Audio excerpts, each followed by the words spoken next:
Okay, good afternoon, everyone. It's Wednesday, the 27th of August. We're having a very nice day here in New Orleans. I hope the weather's cooperating with you as well. A little touch of fall almost in the air. Today, we will be looking at Region 6, which is central Louisiana, and also sheltering in that part of the state. We have Ms. Patricia White with us from the Department of Health that will help us with this discussion today. So I appreciate you all being on today's call. But before we get to Ms. White, I have a few things we need to cover. When we talk about Region 6, we're talking about Avoyelles, Catahoula, Concordia, Grant, LaSalle, Natchitoches, Rapide, Sabine, Vernon, and Wynn parishes, according to GOSEF's map.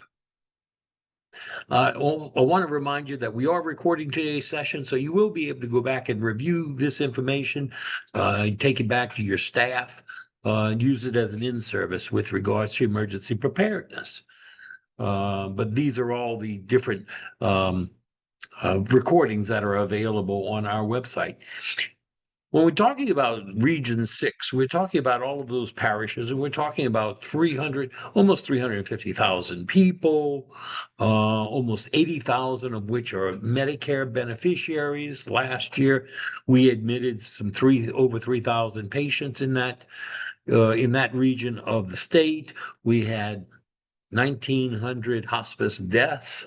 There were an additional 1,600 deaths that took place outside of hospice, or about 52% of the Medicare beneficiaries in Region 6 had hospice at some point in their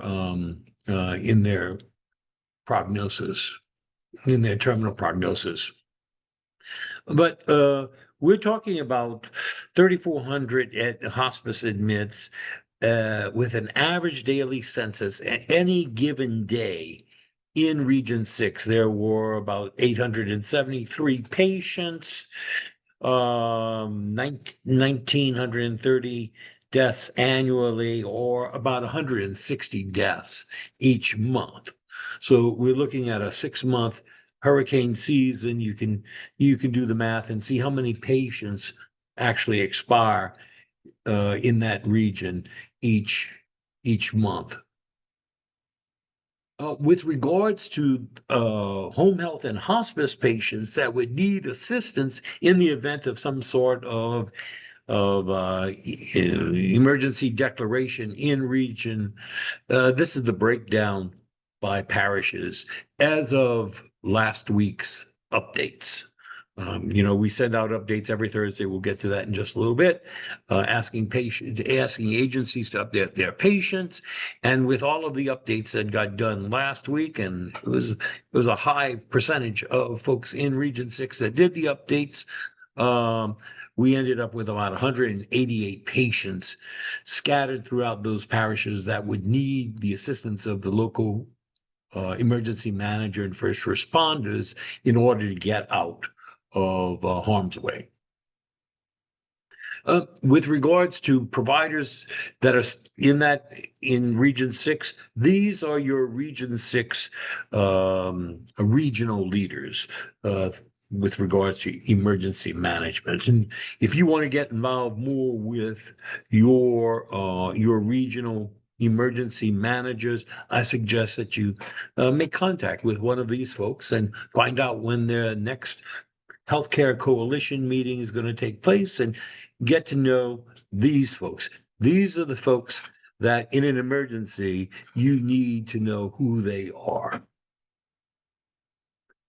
As you know, we send out reports every Friday morning at 7 a.m. to all of those folks, and every emergency manager, parish official, they get your reports so that they know who and where your patients are. Those reports go out throughout Louisiana and Mississippi.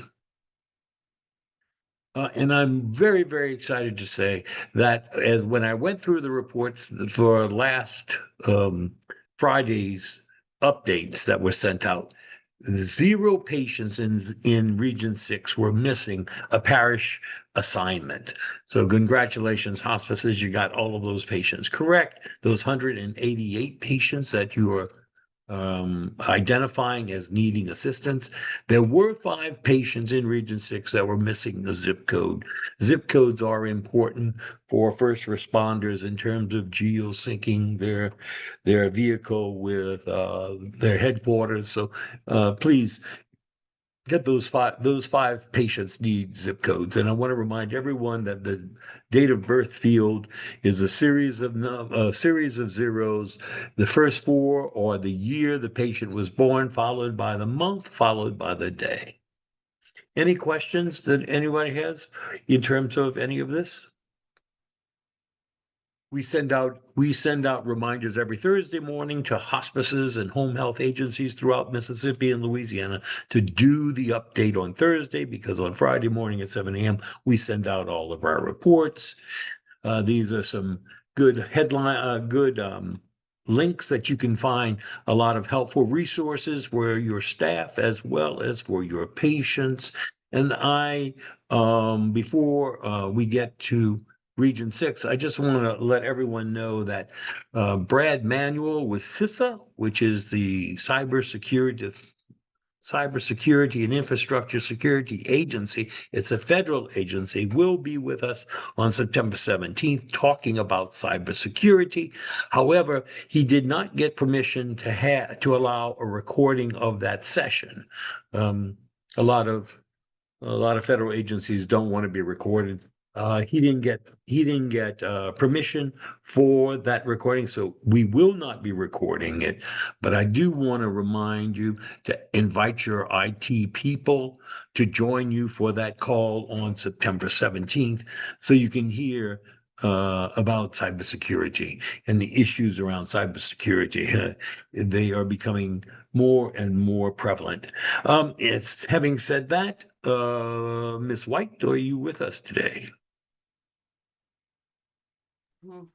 Hi, Jamie. I'm here, and Rebecca Beeman, who is our hospital nurse coordinator, is also Okay. on the call. Okay, Um, I'm going to stop sharing my screen in case you have some slides that you want to share with no, us. we don't have any slides, Jamie.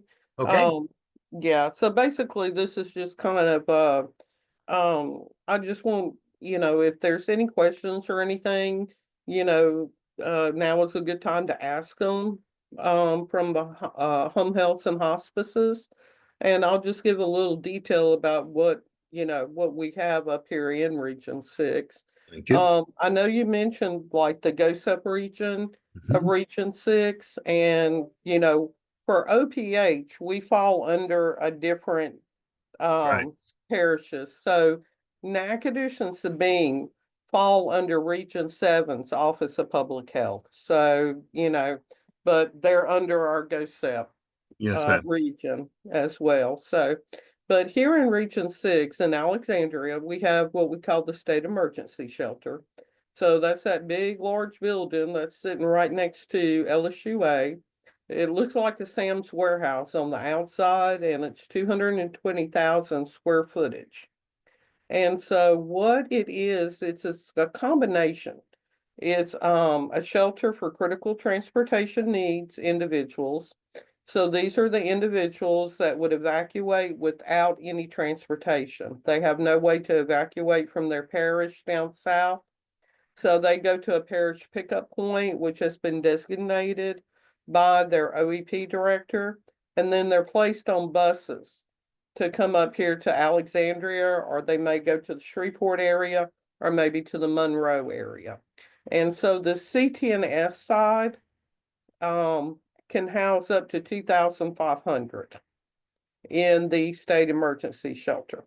So now the medical needs shelter, we can house up to 250, going up to 500 if we get additional support in. We no longer have a federal medical station at the Riverfront Convention Center. Federal medical stations have been done away with. So really our shelter at the state emergency shelter is the only one that would be operational unless it was a major catastrophe, and the governor said, you're going to set up more medical needs shelter. So for right now, it's just the one at the state emergency shelter. So we house individuals that, are home health patients. We have housed hospice patients. We take care of those individuals that are not sick enough to go to the hospital, but too Mhm. sick for a general shelter. So they're going to come to us. So that can be dialysis, it can be COPD, congestive heart failure, decubitus, stage 4 decubitus. It can be, we've had some IVs and things like that. We've had individuals, quadriplegics, paraplegics. We've had just a wide variety of different illnesses and conditions that meet qualifications for the shelter. Okay. So same thing as the CTNS, when an individual is designated um by the home health that they need to go to a shelter, their OEP is notified to help arrange transportation along with the home health or the hospice. And so they can be brought by ambulance, they can be brought by private vehicle, by paratransit, just whatever's going to get the patient up here comfortably. We've also had some individuals that, they start off at the parish pickup point, say down in New Orleans, and they've got congestive heart failure. They're doing fine, no problems, but they have sat on a bus for 24 hours because we know how the traffic can be from New Orleans Mhm. to Baton Rouge or from Baton Rouge to Alexandria in the height of an evacuation. Well, Right. then that individual decompensates and then they meet the qualifications to come into the medical needs shelter. So even if they start off at a point, we always re-triage anybody that comes into our shelter to see if they're going to need our services. We do ask that the patient or the evacuee comes with a caregiver. So that's always very important. That helps us out and helps the nurses out. We have had some that do not come with a caregiver. We do not refuse them. We take care of them the best that we can with our staffing. We've had some caregivers that end up becoming patients because we know there's a, excuse me, an elderly population out there that husband and wife are taking care of each other. Mhm. And, they may not have any other family. Well, wife and husband comes in, the husband is the patient, the wife has some medical issues, but she ends up decompensating and she becomes a patient. So we end up taking care of both of them. So, we always triage to make sure that they haven't decompensated enough that they need to go to the hospital. If they're a home health or a hospice patient, when they come into us, we love to have their records. So, we encourage home healths and hospices, those records that you leave at home with them, tell them to bring those with them. That's very important for us because when they come into the shelter, then we can contact that home health or hospice. Y'all can contact your sister agency that is up here in Alexandria or Voyles or wherever, and then those nurses can come in and see the patient, bring them supplies and different things like that.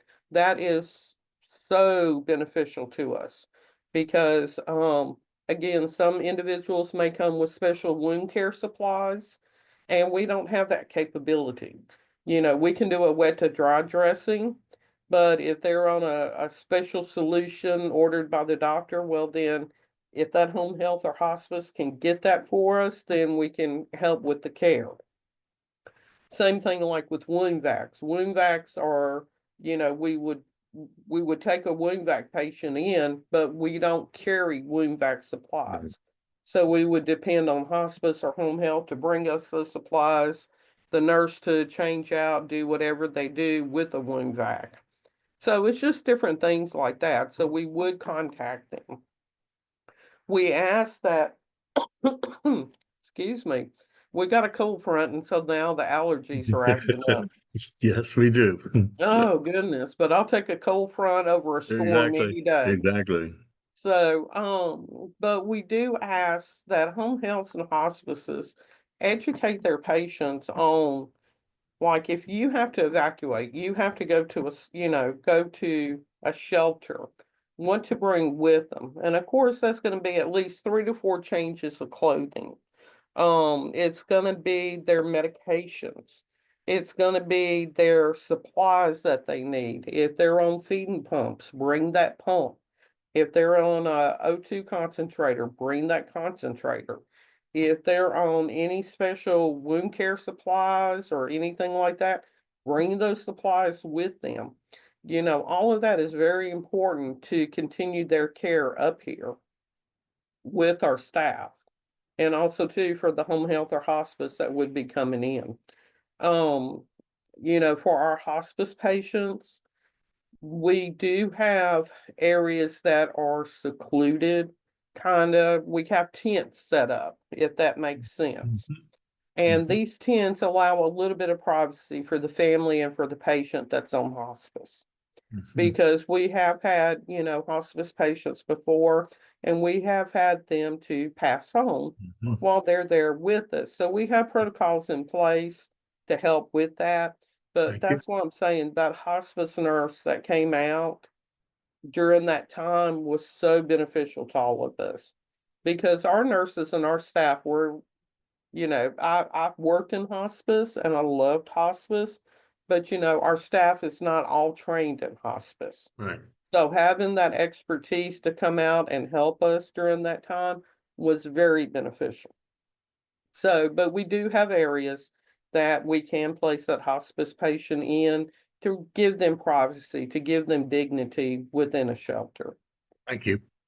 So, um, another thing I would tell y'all to tell your patients, please, please, please write down any and all important phone numbers. A lot of times individuals come in with their cell phones and they're like, oh, I got my numbers on my cell phone. Well, they've lost their cell phone. The cell phone has died. Cell phone service is out. They didn't pay the bill, something. And so we've lost numbers.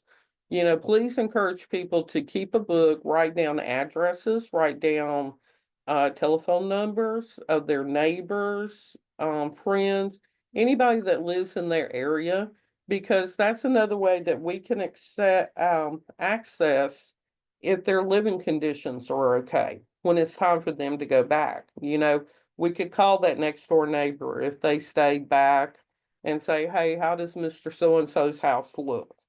And they can give us an idea, so that we know what we're sending the patient back to. Because last thing we want to do is send somebody home and their house is missing half of its roof. Mhm. So telephone numbers are very important. Information like that. Encourage them to keep, this handwritten information, not depend on the cell phone for that type of information. Also too, we need DNRs.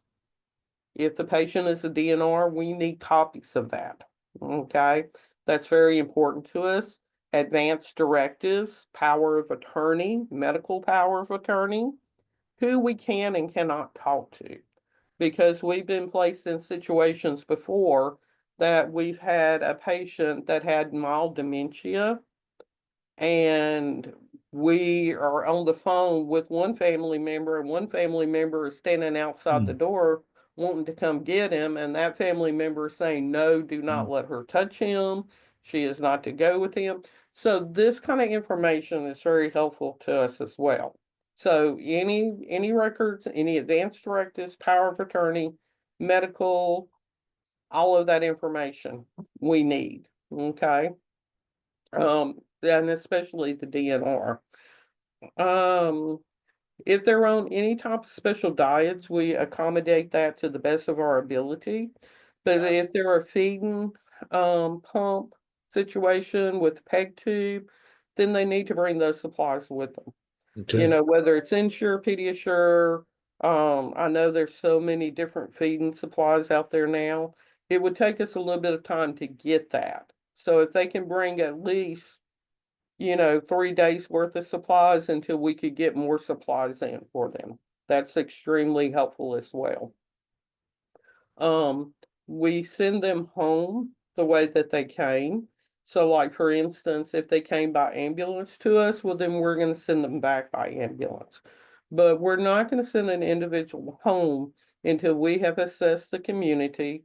The OEP or the political powers that be have opened up the parish for people to go back home.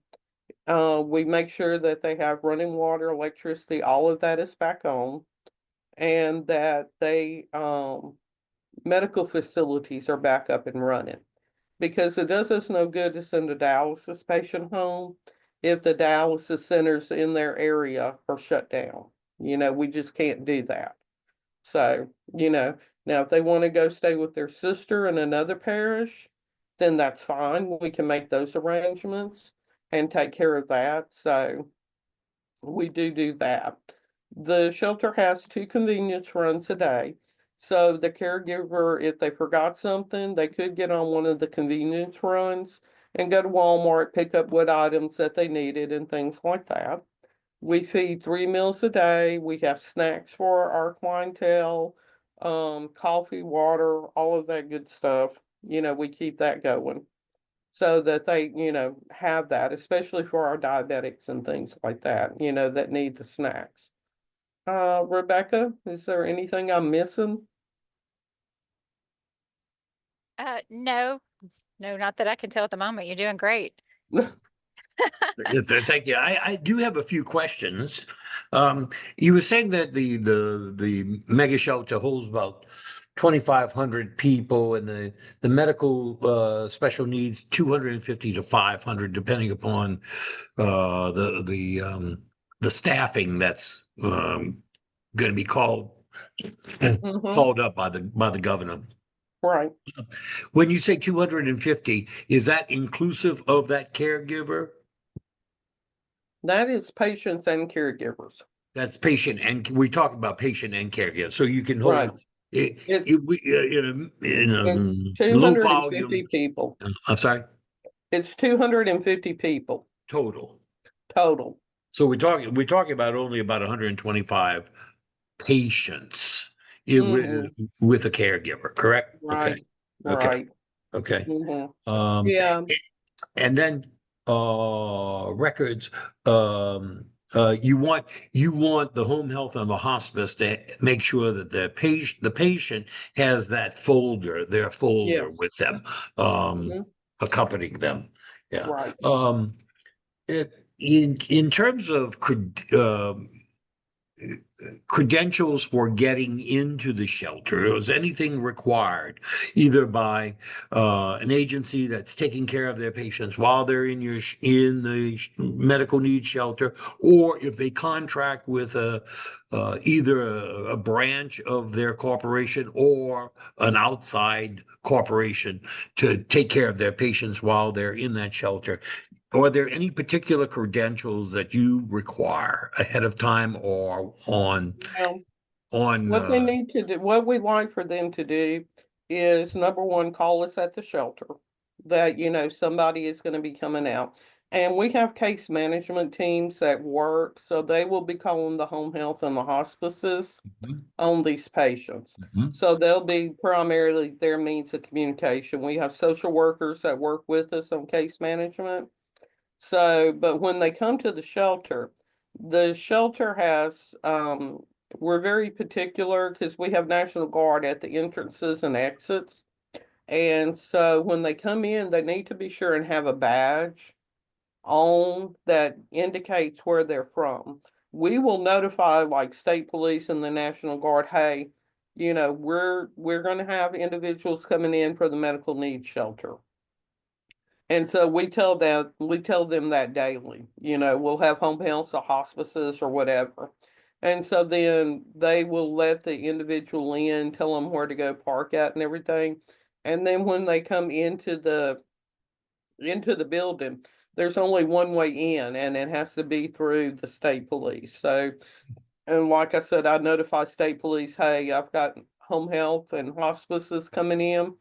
So please let them in, and then they'll direct them where to come to the medical needs shelter. In the center of our dormitory on the medical needs side is a big area with shelving and tables and chairs and things like that. That's the nurse's station. So it's not hard to find. And also too, when they walk through, they have to walk by my desk, Rebecca's desk. So we're always up there. Somebody's up there at the front desk. And so then we'll let them in and tell them where they need to go as well. So, and then we just have a visitor's book that we'll get them to sign, indicating what agency that they're with and things like that. So that's it. Just be sure to have that badge on. Yeah, and you were talking about advanced care planning documents. Make sure that's in your folder as well. Whether it's a home health or a hospice patients, you're gonna the shelter's gonna need to have that kind of information available to them, with regards to who has power of attorney to make decisions for individuals that can't make them for themselves, whether they're a home health or a hospice patient. That's going to be true.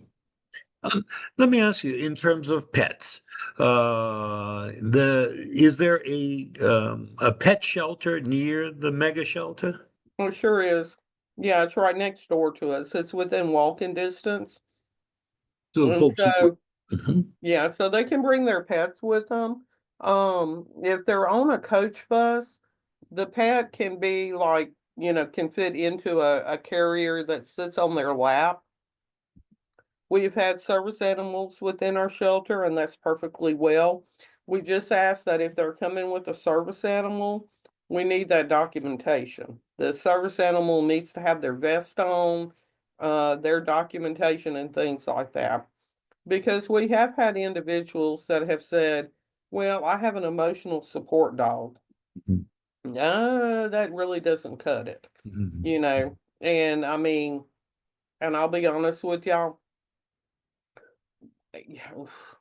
yeah, we've had the little chihuahua that has snuggled in under the blanket, and it was more upsetting to the person to send the chihuahua.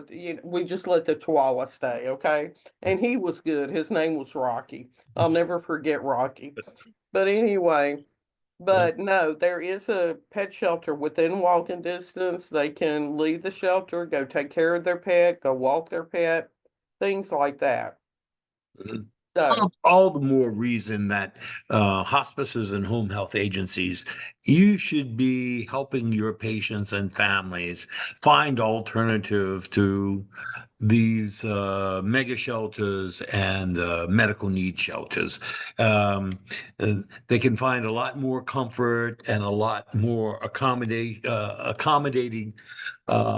their pets in other places other than in the public shelters, and so yeah, and that's true. I mean, yeah, we try to make the patient as yeah, comfortable as yeah, possible, yeah. But it's but on a cot. well, we do have hospital beds. We have 43 hospital beds, so we triage our patients Ooh, wow. based on the need for a hospital bed, okay? I see. And I so then we do have Westcots, which we can elevate the head or the feet, and those can hold up to like 250 pounds. So mhm, we do have hospital beds. I can order bariatric beds if need be, and I've done that before. mhm, But, half of my hospital beds work, the other half doesn't because they're donations. mhm. So, but we take what we can get because we may Right. have a 350-pound person that would sleep better on a hospital bed and he's mobile and things like that. Whereas I've got a 98-pound contracture with Mhm. stage 4 decubitus and I need to put her on the hospital bed that moves, Yeah. that works. So, Yes, ma'am. you know, so we do that. But again, a shelter is a shelter. It's a shelter. Yeah, and if they can go somewhere with family, friends, somewhere where they're going to be taken care of, they're comfortable, we highly recommend that. Highly recommend that. But, again, we do the best that we can do and take care of them the best that we can. So, in an emergency, any place will do, but it's Right. always best to be with the folks that you know and love and who love Mhm. you and have your best interest at heart. Not to say you all won't have their best interest at heart when they get there, but family interest. So, Mhm. uh, do those are the questions I have. Are there any questions from any of the providers or any other participants on today's call?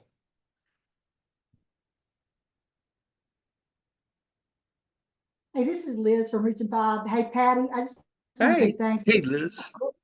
It's a great reminder. And I always just tell my folks that, you guys do a great job, but we always just want to reinforce that we don't want them in the medical special needs shelter. So, but thanks, you've done a great job. And y'all always do a great job with anybody that goes there. So we appreciate y'all. Well, thank you, Liz. We appreciate y'all too, because y'all always call and tell me, Patty, you got this patient coming to you? Great. Let me get that bariatric bed, or let me get this. Y'all give me time to get the supplies in. So I appreciate that. So, Miss White, you all have contracts with every parish in Louisiana with regards to having access to the mega shelter when when a disaster is declared.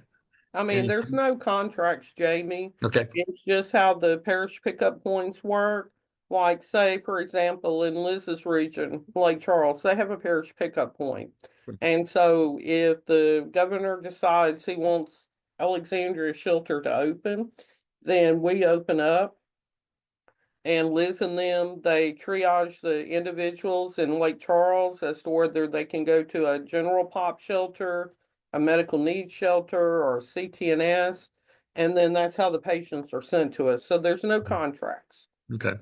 They try to do a flow depending on how the storm is coming in. And so, like, if it's a a southeast storm, then those individuals would be picked up like in New Orleans, New Orleans, Houma, Thibodeau, and then bused to LSU, where a shelter would be open.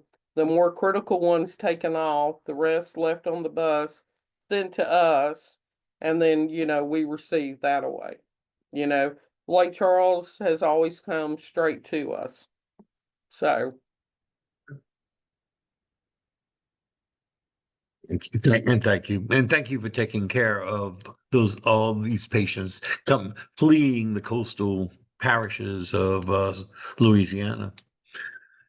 Any other questions for Miss White?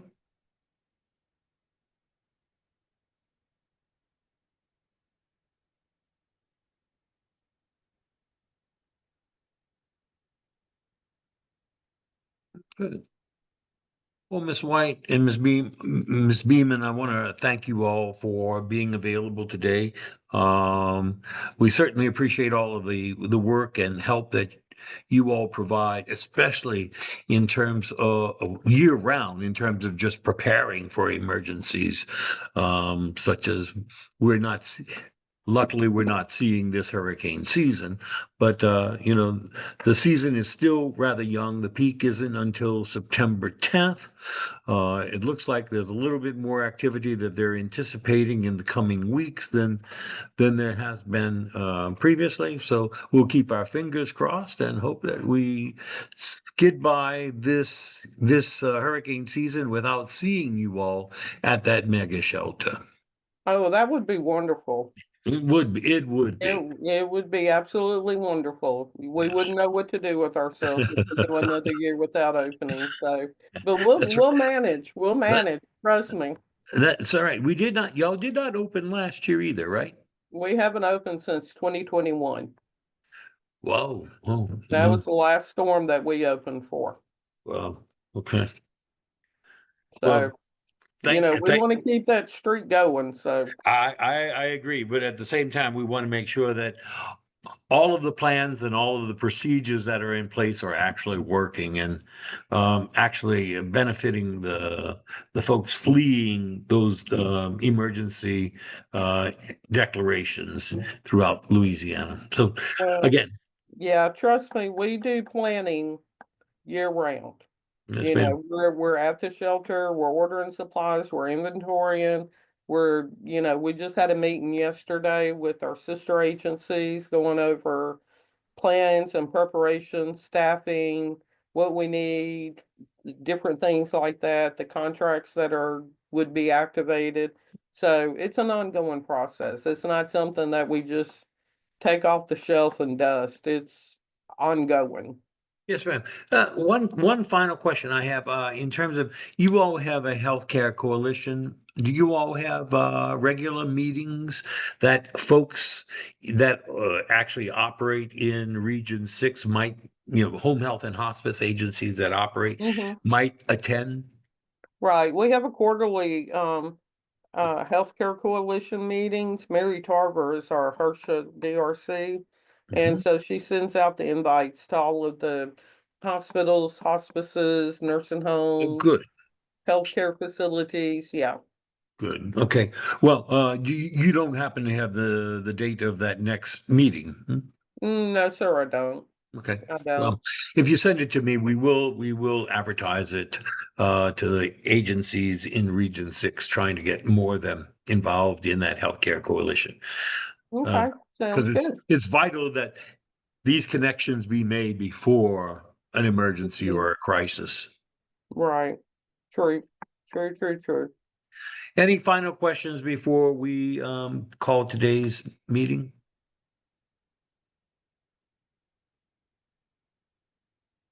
Well, I want to thank everybody for your time and your attention today. We will be meeting next Wednesday, the Wednesday after Labor Day, keeping the momentum up. And again, please let your folks know that Brad Manuel will be presenting on September 17th. We will not be allowed to record that session on cybersecurity, but I highly recommend that you get your IT folks notice that they're invited to join us and hear what Brad has to say. He's with the Cybersecurity and Infrastructure Security Agency, which is part of the federal government, and he will also be inviting. He's the guy for the point person for Louisiana. He's also going to be inviting his counterpart in Mississippi to be on that session with us, and we'll be talking about all things cybersecurity. So, in the meantime, stay safe, enjoy this respite of hopefully fall weather to come in South Louisiana and Mississippi. Take care, everyone. We'll see you again next week.